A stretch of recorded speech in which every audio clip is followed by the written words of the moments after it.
Call your CEO right now and tell him the $5.2 billion deal is dead because your officers are about to drag me off this plane for sitting in the seat I paid for. The words cut through the ambient hum of Apex Sky Airways Flight 1842 like an icy blade, but before anyone in the forward cabin could fully process what they meant, the quiet rhythm of first class had already resumed its polished routine. A flight attendant set a glass of sparkling water beside David Vance's tablet with a practiced, seamless smile, adjusting the coaster just so before gliding back toward the galley. No ice, exactly as David had asked when he stepped through the jet bridge door. The liquid surface remained perfectly still beneath the bright, white overhead LED cabin lights, reflecting the crisp geometry of the leather seat surroundings. David rested his left hand lightly near the glass, but his eyes never drifted from the final summary slide of a presentation that had consumed 14 months of his life, 6 separate technical negotiating teams, and more revisions than anyone at Vanguard Global Tech cared to remember. It was the complete operational network modernization proposal for Apex Sky Airways. The total projected value over 8 years was $5.2 billion. By noon the following day, if everything went according to plan in the Arlington headquarters, that document would cease to be a pitch and become a binding contract. If signed, Vanguard Global Tech would take total charge of an unprecedented overhaul covering cloud infrastructure, predictive maintenance algorithms, airport gate hardware, cybersecurity, ground crew scheduling, and round-the-clock technical support across the airline's vast domestic network. It meant fewer stranded families sleeping on airport carpet, fewer critical medical shipments delayed overnight in transit hubs, and fewer gate agents trying to untangle modern travel nightmares with computer systems built in another century. David read the final paragraph one more time, not because he lacked confidence in the numbers, but because meticulous precision was a habit born of necessity. He had understood very early in his career that some men were allowed small margins of error, while men who looked like him were expected to arrive with zero. Outside the double-paned window of Seat 2B, Los Angeles International Airport was churning through its usual afternoon rush. Bright promotional banners and fans wearing soccer jerseys filled the concourses below, but David had not boarded this cross-country flight to Washington, D.C. to enjoy a sporting event. He was flying to finalize the defining deal of his corporate career.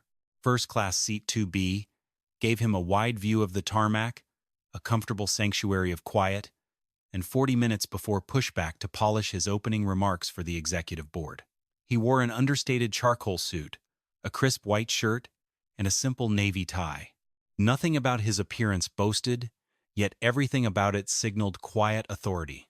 His worn leather briefcase sat flat beneath the seat in front of him, its soft corners bearing the scuffs of 100,000 miles of travel. Around him, the other first-class passengers settled into their familiar pre-flight rituals. Expensive jackets were handed to attendants, phones buzzed with last-minute conference calls, and overhead bins clicked shut with heavy, satisfying thuds. A man across the aisle complained loudly about a 10-minute boarding delay, without ever looking up from his stock trading app. 2 rows back, someone laughed a little too loudly at a text message. David adjusted his posture, took a quiet breath, and felt a profound sense of readiness. He had earned his place in this cabin through intellect, relentless work, and unwavering integrity. But in less than 3 minutes, the calm atmosphere of Seat 2B was about to be shattered by an assumption that would ripple across the entire aviation industry. The shift in the cabin did not happen with a loud explosion, but with a subtle, uncomfortable pause near the forward galley. David felt the presence before he heard the voice. A woman stepped into the aisle beside row 2, her expensive designer coat draped over one arm, carrying a polished confidence that clearly came from a lifetime of rarely having to explain herself to anyone. Victoria Hayes was 50, impeccably styled, and possessed the kind of sharp, unyielding posture that demanded immediate attention. Her eyes moved up to the row marker above Seat 2B, then down to David, then back to the marker. She did not look at her paper boarding pass yet. Instead, she studied David's charcoal suit, his worn leather briefcase resting near his polished shoes, and finally his face. The silence stretched between them for 3 agonizing seconds, A brief pause where bias arrived far ahead of the facts. "I think you're sitting in my seat," Victoria said, her voice dropping into a tone that was softer than an outright accusation but far firmer than a genuine question. It was a cadence carefully chosen to make her intrusion sound like a polite correction rather than a mistake. David looked down at his phone screen, displaying his digital pass, though he already knew every detail printed on it. "My seat is 2B, he replied, his voice calm, even and entirely devoid of hostility. Victoria pulled out her paper ticket, her eyes narrowing as she scanned the print. When her gaze landed on the numbers 5D, her expression flickered with a brief flash of annoyance, but she did not offer an apology. Instead, she stood her ground in the narrow aisle, as though if she waited long enough, the cabin structure itself might bend to accommodate her expectation. "That's strange," she murmured, looking past David toward the window as if searching for an error in the physical seat itself. There must have been some kind of major system mix-up. David waited patiently for the simple courtesy that usually accompanied such a realization, but it never came. Victoria turned on her heel and walked 2 rows back to 5D. However, instead of stowing her bag and sitting down, she immediately turned around and walked straight back to the forward galley, where senior flight attendant Rachel Adams was preparing the pre-departure beverage tray. Standing less than 10 feet from David, Victoria lowered her voice, but in the quiet pre-flight cabin, her words carried with unsettling clarity. "I don't know," Victoria whispered, casting a sharp glance over her shoulder towards seat 2B. "He just seems completely off. He's staring at detailed airport route maps and technical blueprints on his tablet, and he was far too quick to insist that seat belonged to him." Rachel Adams stopped wiping the counter, her eyes shifting toward David. "Did he say something offensive to you, ma'am? Did he touch your personal items or threaten you?" "No. Nothing like that," Victoria insisted, leaning closer to Rachel. "He barely spoke at all. But I fly first class every single week, and I know the kind of people who usually sit up here. I'm only saying that for the safety of this flight, you really ought to verify who he is. I just don't think he belongs in the front cabin." Across the aisle, a white businessman was staring at the exact same airport route maps on his laptop while speaking loudly into a Bluetooth headset about regional flight connections, yet no one glanced at him. Victoria continued to whisper, actively building a small coalition of suspicion among the passengers sitting in rows 4 and 5. David watched the interaction through the reflection in his dark tablet screen, feeling a familiar heavy tightness settle behind his ribs, not panic, but the profound disappointment of a man who realized that no matter how far he climbed, his presence would always be treated as a question to be answered. Rachel Adams waited nearly 4 minutes before stepping out of the galley and walking towards seat 2B. The customer service warmth had completely vanished from her face, replaced by a rigid, distant formality. She held the cabin manifest tablet tightly against her waist like a shield. "Sir, I'm going to need to see your boarding pass again," Rachel said, standing directly over David's seat. David turned off his tablet screen and looked up at her calmly. "You scanned my pass at the gate 10 minutes ago, and you checked it again when I boarded." "I am aware of that, sir," Rachel replied, her voice rising just enough to draw the attention of the surrounding rows. "We just need to re-verify a few details." The word "just" was doing heavy lifting, attempting to minimize an humiliating demand so that any refusal would look like unreasonable hostility. David unlocked his phone and displayed the green confirmed pass once more. Rachel stared at the screen, comparing the name David Vance to her tablet, finding absolutely no mismatch, no error, and no security flag. "Everything matches," David stated quietly. "I also need to see your physical government-issued identification," Rachel insisted. David felt the quiet sting of the demand. He had passed through rigorous airport security checkpoints, his ticket was paid in full, and Victoria had already been proven wrong about her own seat assignment. Yet, he reached into his jacket pocket, pulled out his driver's license, and handed it to her. Refusing would only give her suspicion a new excuse. Rachel examined the plastic card, turning it over, comparing the photograph to his face twice, searching for a flaw that simply did not exist. "Is there an alert on my account?" David asked, his tone measured and level. "Is my license invalid?" No, Rachel admitted, handing the card back reluctantly. Then what specific conduct caused you to demand my identification again? David asked. Rachel flushed slightly, glancing back toward row 5, where Victoria was watching intently. Another passenger reported feeling uncomfortable with your presence and what you were viewing on your screen. Before David could respond, cabin manager Greg Miller approached from the front door. Greg was a tall man with graying hair and an air of bureaucratic authority that preferred quick compliance over truth. He didn't ask Rachel what the ID check had revealed. He simply focused on David's calm refusal to be intimidated. "Is there a problem here, sir?" Greg asked, stepping into the aisle space. "My flight attendant tells me you're being non-compliant with routine verification." "Your flight attendant verified my ticket and my legal ID," David replied firmly. "Everything is valid. I have answered every question. Asking why I am being subjected to extra scrutiny while sitting quietly in my paid seat is not non-compliance." "Your tone suggests otherwise," Greg snapped, his fingers tapping nervously on his belt. "If you make this difficult, we will have to take official action." Without waiting for David to answer, Greg stepped into the galley and picked up the cabin phone to call the cockpit. His words were chosen with deliberate malice. "Captain, we have a passenger in 2B who is actively refusing crew instructions and creating an uncomfortable environment in first class." 2 minutes later, the aircraft door opened, and Officers Doyle and Harrison of the airport police walked into the cabin, their heavy boots thudding against the floorboards. The entire first-class section fell into a dead silence. Passengers lowered their books and phones, staring openly as the 2 armed officers stopped directly beside seat 2B. "Sir, we need you to gather your personal items and step off the aircraft immediately," Officer Doyle commanded, his hand resting near his radio belt.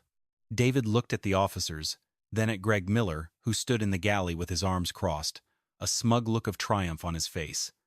David did not shout. He did not wave his arms or create a scene.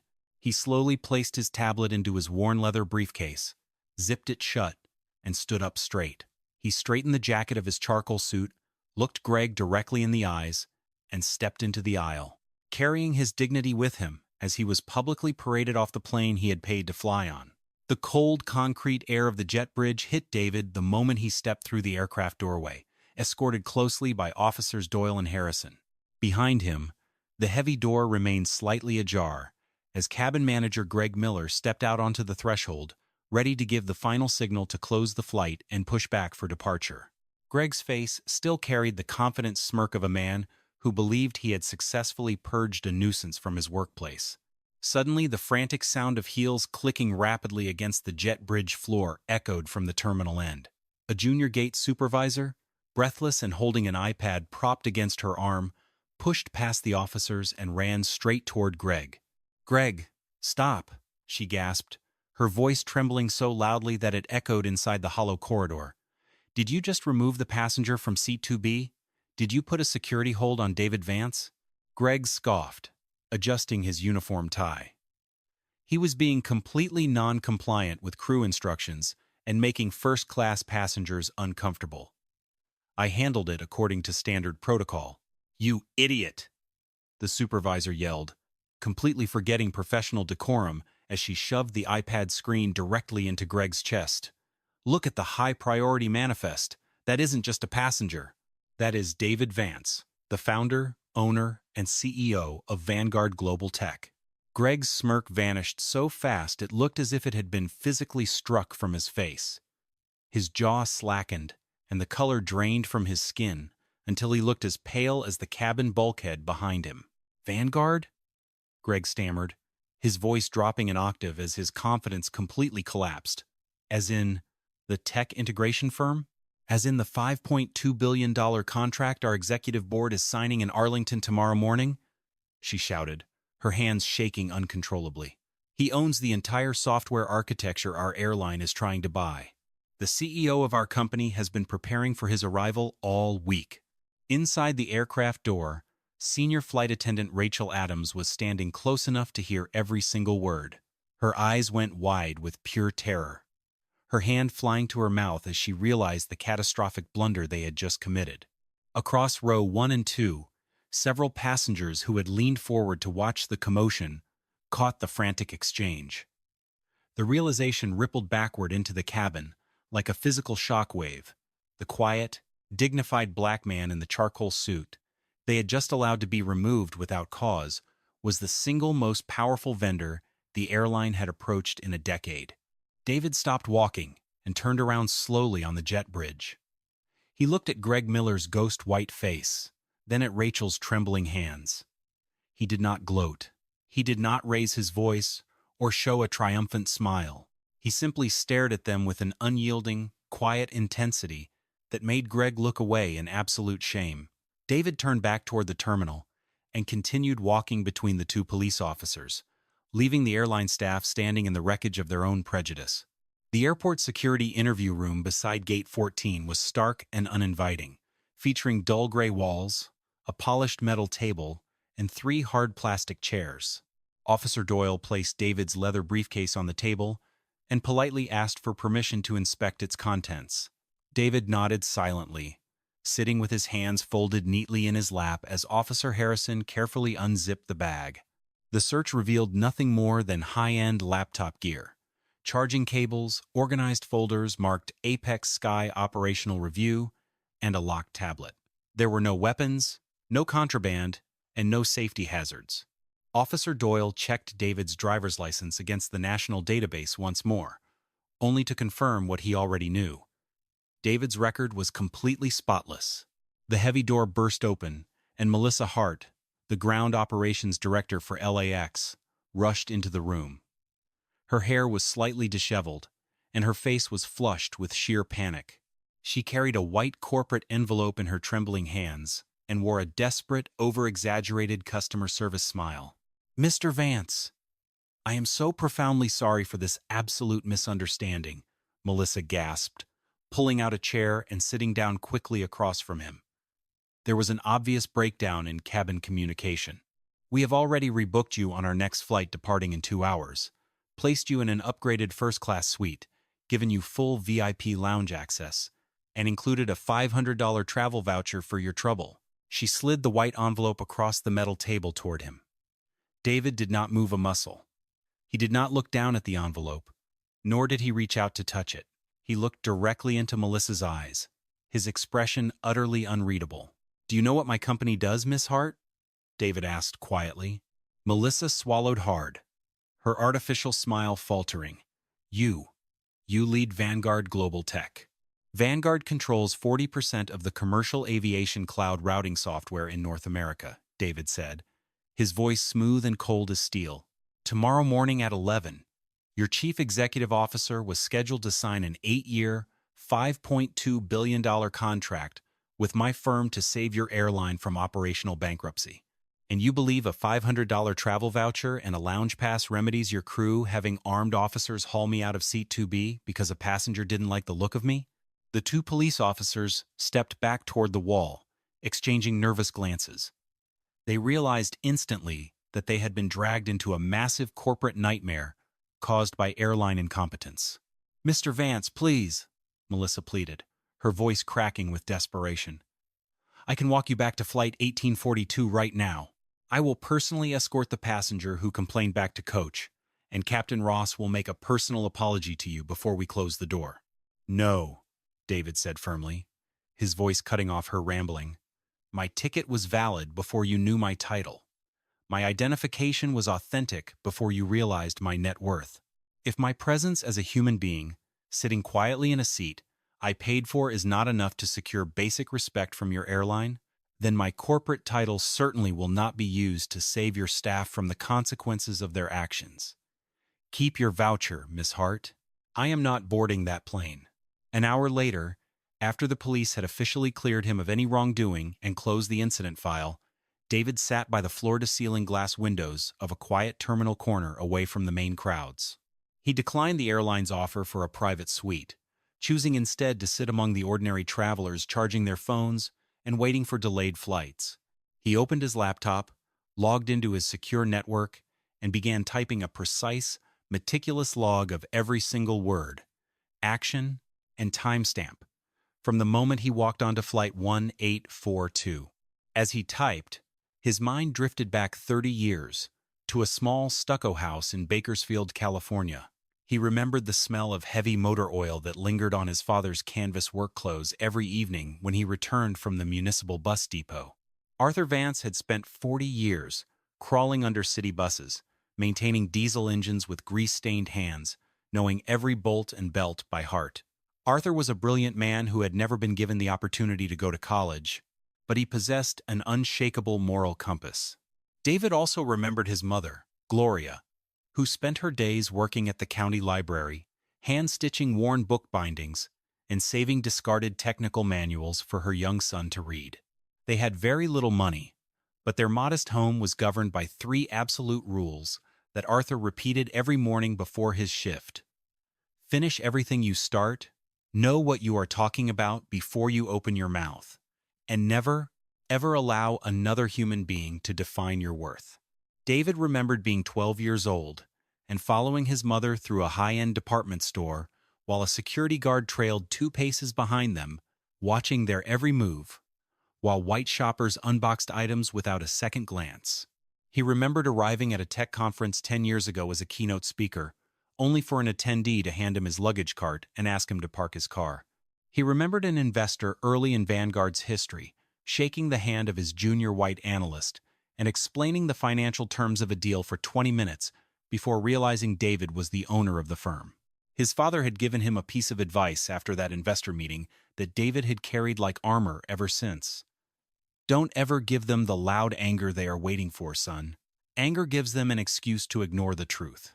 Stay calm, stay precise, and make your excellence so overwhelming that they have no choice but to face themselves. Sitting in the bustling airport terminal, watching jetliners roll across the tarmac against the setting California sun, David felt the deep truth of his father's words. He was not going to yell. He was not going to throw a public tantrum or break chairs. He was going to use the exact precision he had built his entire career upon to dismantle the underlying bias that allowed people like Rachel Adams, Greg Miller, and Victoria Hayes to mistreat human beings without a second thought. This was no longer about a seat in first class. It was about honoring his father's grease-stained hands and ensuring that no young person coming behind him would ever have to justify their right to sit where they belonged. By 8 o'clock that evening, while David was sitting in a hotel suite near the airport preparing his legal documentation, Apex Sky Airways made its first critical strategic error. A brief video recorded by another passenger showing armed police escorting a black man off Flight 1842 had begun circulating on social media, drawing local news attention. Instead of reaching out to David to investigate what had actually occurred, the airline's corporate communications department released a hasty, prepackaged public statement designed to protect their reputation.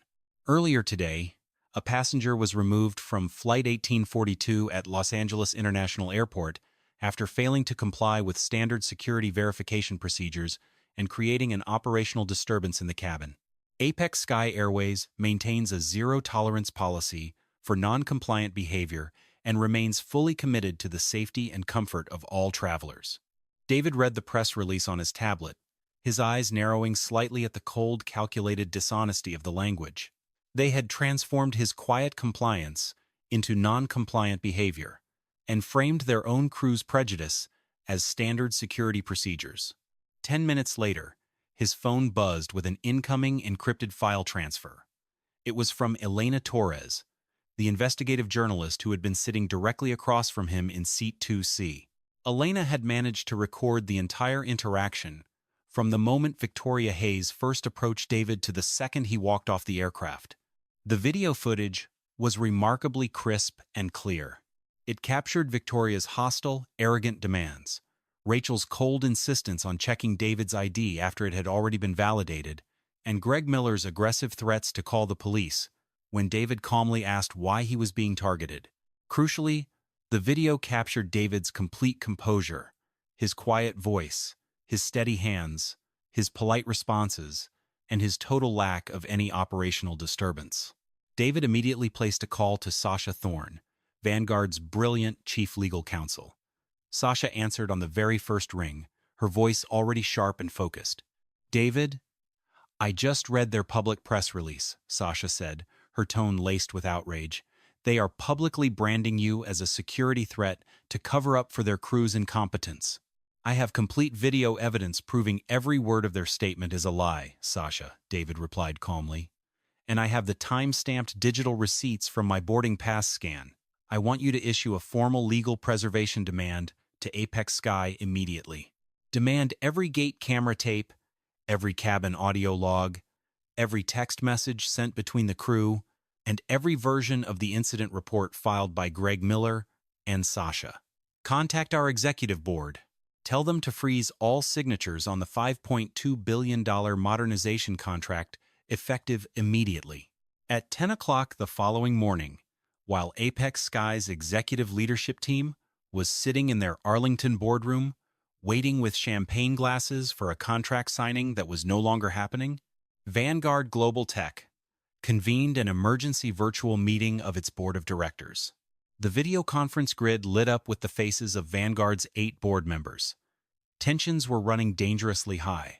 Standing out among them was Harrison Croft, a senior venture capital investor who held a 12% stake in Vanguard.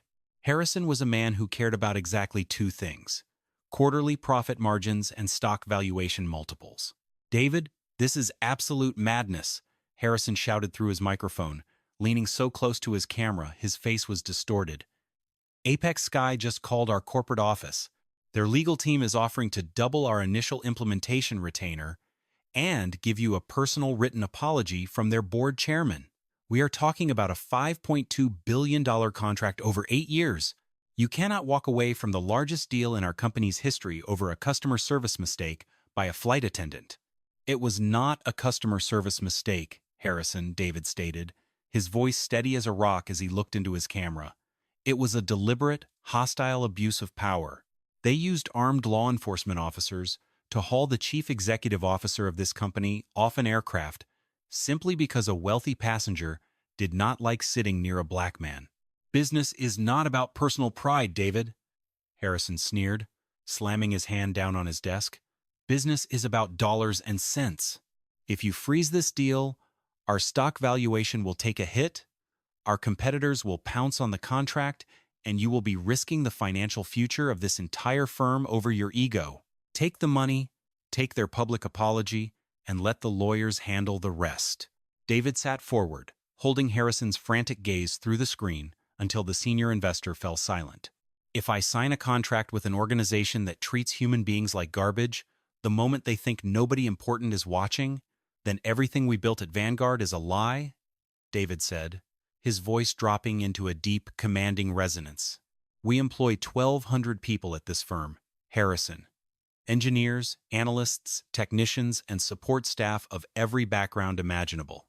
If I allow an airline to humiliate me in seat 2B and then accept their bribe to keep quiet, what message am I sending to every employee who works for us? That their dignity has a price tag? That as long as the check is big enough, we will let powerful people treat us like trash?" Sasha Thorne stepped into the camera frame beside David, displaying the digital preservation files and Elena's video footage to the board screen. "Apex Sky actively lied in a public press release 30 minutes ago, branding our CEO as an operational threat," Sasha added sharply. "If we sign this contract today under these conditions, we destroy our brand's ethical standing forever." David looked at the remaining 6 board members on the screen.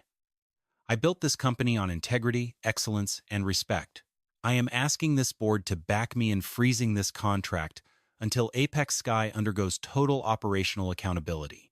One by one, 6 of the 7 remaining board members nodded in firm agreement. The final vote passed 7-1, with only Harrison Croft voting against. The $5.2 billion deal was officially frozen. Over the next 4 days, while the media speculation surrounding the frozen tech deal began to grow, Sasha Thorne's legal team received the first mandatory document exports from Apex Sky's internal compliance database under the preservation order. Among the thousands of pages of raw data, Vanguard's forensic legal team uncovered 2 crucial pieces of evidence that transformed the incident from a single isolated mistake into a devastating corporate scandal. First, They examined the electronic audit log for the incident report filed by cabin manager Greg Miller on Flight 1842. The time-stamped metadata showed that Greg had filed his initial incident report at 3:15 p.m., writing, "Passenger in 2B requested specific explanation for identification check." However, at 3:42 p.m., the exact minute he discovered from the gate supervisor that David was the CEO of Vanguard Global Tech, Greg reopened the digital file and modified his original entry to read, "Passenger in 2B became highly aggressive, verbally abusive, agitated, and refused multiple direct crew safety instructions." Greg had deliberately falsified an official aviation record to fabricate a legal justification for his actions and protect himself from being fired. Second, Sasha's team discovered an internal, confidential staff operational manual titled Premium Customer Recovery Guidance. The document instructed flight crews operating in first-class cabins to prioritize the psychological comfort and retention of high-value, elite-status passengers during cabin disputes, and suggested seeking immediate voluntary or involuntary relocation of non-status passengers to prevent departure delays. Although the manual carefully avoided using explicit racial language, the statistical data attached to the airline's internal grievance files revealed a horrifying truth. Over the preceding 3 years, there had been 18 separate incidents across Apex Sky flights where a passenger was forcibly moved or removed from first class due to vague complaints of discomfort raised by elite travelers. 15 of those 18 passengers were black. In every single case, the passenger had possessed a fully paid, valid ticket, had committed no crime, and had been described in crew logs using buzzwords like agitated, resistant, or out of place, without a single specific detail of aggressive behavior ever being recorded. David stared at the data charts spread across his desk, feeling a profound mixture of anger and absolute clarity. The airline had built an entire operational culture that turned one person's irrational prejudice into an official security crisis, consistently sacrificing the dignity of minority travelers to appease wealthy elite clients. They thought I was just another passenger who would take the humiliation, swallow a travel voucher, and disappear quietly into the night, David whispered to Sasha as he closed the file folder. Now we take this data straight to their executive board in Arlington. At 9 o'clock on Monday morning, the glass and steel skyscraper housing Apex Sky Airways' corporate headquarters in Arlington, Virginia, sat surrounded by a crisp morning fog. Inside the executive boardroom on the top floor, the atmosphere was thick with overwhelming tension. Sitting on one side of a 40-foot mahogany conference table was Charles Montgomery, the chief executive officer of Apex Sky Airways. Surrounding him were the company's senior vice president of operations, the head of corporate communications, and 4 high-powered defense attorneys wearing $1,000 suits. At the center of the table sat a plush leather folder marked Confidential Settlement and Modernization Accord. The airline executives had spent the entire weekend preparing for this meeting. They firmly believed that David Vance was coming to Arlington to negotiate a massive financial settlement, extract a public apology, and then sign the $5.2 billion contract. The heavy double doors opened, and David Vance walked into the room. He wore the exact same charcoal suit he had worn on Flight 1842, carried his worn leather briefcase, and was accompanied only by Sasha Thorne. He walked with a calm, unhurried grace that immediately made the 4 defense attorneys sit up straight in their chairs. David took his seat at the far end of the long mahogany table. He did not touch the plush settlement folder resting in front of him. He did not offer a polite smile, nor did he reach out to shake Charles Montgomery's extended hand. Charles cleared his throat, adjusting his gold cufflinks as he assumed his best executive posture. "Mr. Vance, first let me express on behalf of our entire organization our deepest and most sincere apologies for the regrettable events on Flight 1842, Charles began, his voice smoothly rehearsed. What happened to you was a catastrophic breakdown in our customer service communication. We have already suspended cabin manager Greg Miller and flight attendant Rachel Adams pending retraining. Charles pushed the plush leather folder an inch closer to David. Inside this document, Charles continued, You will find an offer for full lifetime VIP executive status across our entire global fleet, a dedicated concierge team for your corporate travel, a $5 million philanthropic contribution in your name to an educational foundation of your choice, and an immediate 20% increase in Vanguard's initial contract implementation retainer. In exchange, we simply ask that we sign our $5.2 billion modernization agreement today and execute a mutual non-disclosure clause regarding internal crew logs. Charles leaned back, confident that no business executive in America would turn down an extra $100 million in retainer fees and lifetime luxury treatment over a cabin dispute. David looked at Charles for 5 long seconds. Then, slowly, he opened his leather briefcase, pulled out his tablet, and connected it to the massive digital projection screens lining the boardroom wall. "I didn't come to Arlington to accept your bribes, Mr. Montgomery," David said quietly. "I came to show you how your entire operational culture is broken." The boardroom screens flashed to life, displaying a high-definition, time-stamped master timeline that David had constructed. "Phase 1, David announced, tapping his tablet screen. The first image displayed the gate terminal camera from LAX showing David's boarding pass scanning bright green at 2:11 p.m., followed by the seat assignment map showing Victoria Hayes assigned to seat 5D. "Your passenger made a false claim to my seat. My ticket was valid, my identity was confirmed, and I sat quietly in seat 2B. Yet, your crew treated the person who made the mistake as the victim and treated me as the intruder." The screen shifted, and Elena Torres's high-definition video began playing loudly through the boardroom speakers. The airline executives watched in absolute silence as Victoria's arrogant demands filled the room, followed by Rachel's icy insistence on inspecting David's ID and Greg Miller's aggressive threats.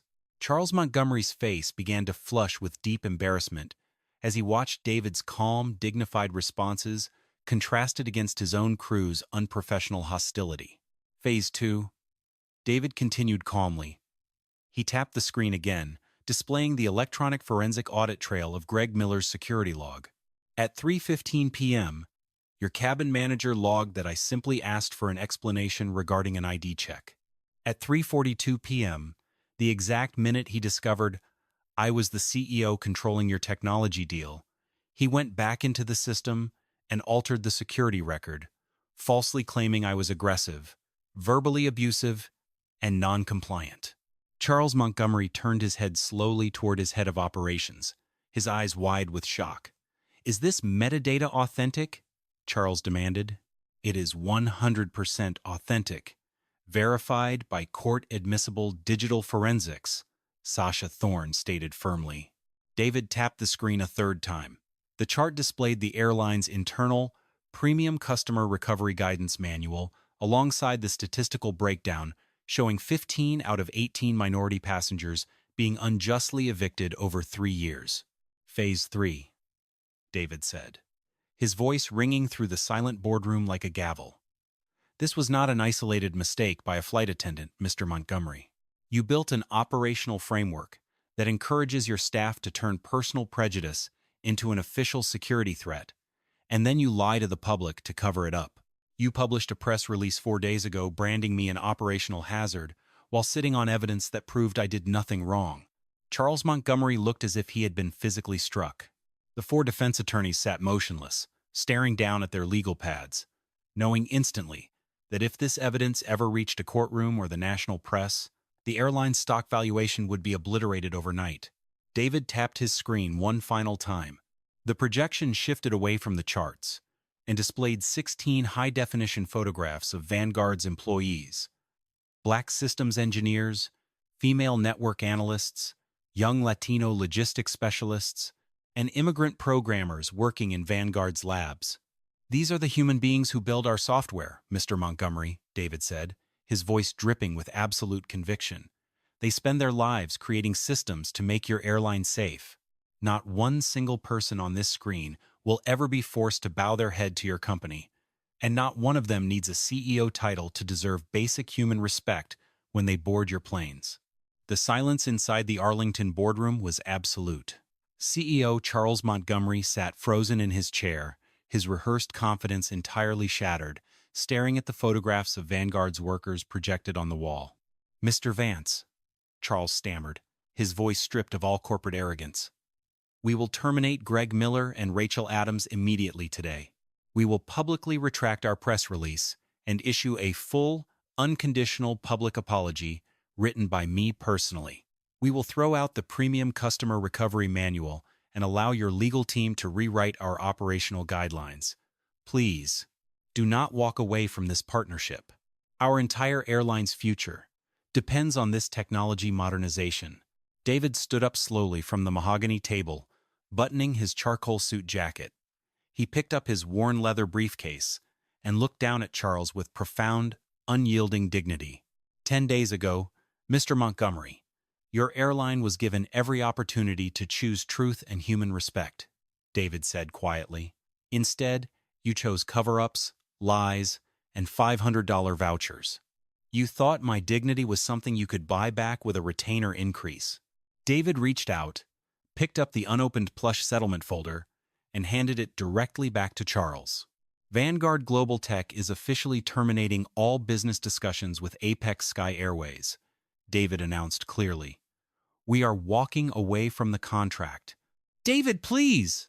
Charles cried out, standing up so fast his leather chair rolled backward into the wall. "We are talking about $5.2 billion.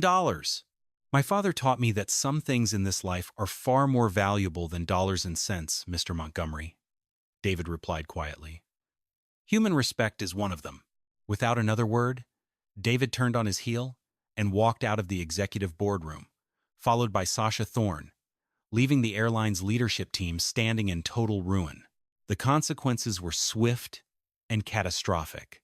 48 hours later, news leaked to the Wall Street financial markets that Vanguard Global Tech had officially canceled its contract with Apex Sky Airways due to severe ethical breaches and operational misconduct. The airline's stock price plummeted 24% in a single afternoon trading session. Major corporate clients canceled their travel accounts, and within 3 weeks, Apex Sky's board of directors fired CEO Charles Montgomery, the head of ground operations Melissa Hart, and the entire corporate communications executive team. 5 days after walking away from Apex Sky, David Vance signed a new $5.4 billion network modernization contract with a rival international carrier, a carrier that voluntarily accepted binding, independent human rights oversight across all its customer operations as a core condition of the deal. 6 months later, on a bright Thursday afternoon at Dallas, Fort Worth International Airport, Flight 942 was preparing for departure. In first-class seat 2B sat Dr.